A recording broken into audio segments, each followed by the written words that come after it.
For many millennials and Gen Zers, caring about the environment and the planet is very important. I know it is for me. For years, I have brought reusable utensils to eat my lunch at work, and I'm a major stickler when it comes to recycling. Considering the world's top scientists are telling us that humans have irrevocably damaged the Earth, it feels more important than ever to change our ways. You may already limit your plastic consumption like me, but what if I told you there's a way to make greener investments too? Welcome to ESG. ESG stands for Environmental, Social, and Governance. It's a set of standards used to evaluate a company's social conscience. It is not mandatory for companies to report this, but it is becoming increasingly popular. Many companies disclose ESG in their annual reports. It's a push to help make businesses more accountable. Now let's break down each letter. First up, E for environmental.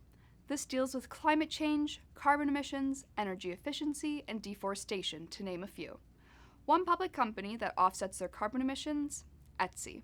Etsy invests in environmental projects to reduce carbon that is emitted during the shipping process. Next is S for social. This is how a company manages employee and customer relationships. This may include data protection and privacy, gender and diversity, community relations and labor standards, to name a few.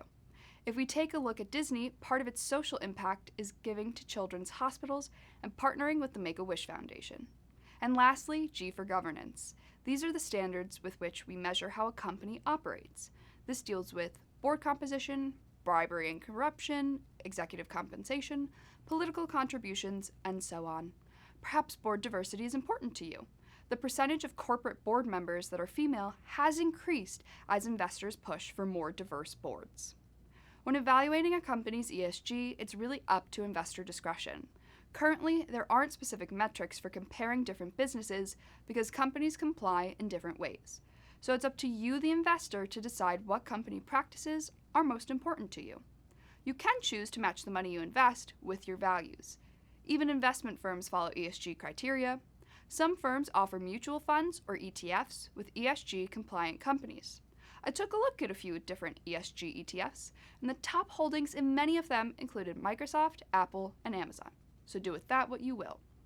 Part of having a balanced portfolio is investing in different sectors of the market.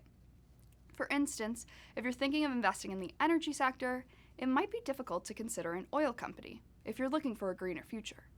But some oil companies are concerned with sustainability. One example is Chevron, which is working towards lowering its carbon emissions and pivoting its business towards a renewable energy future.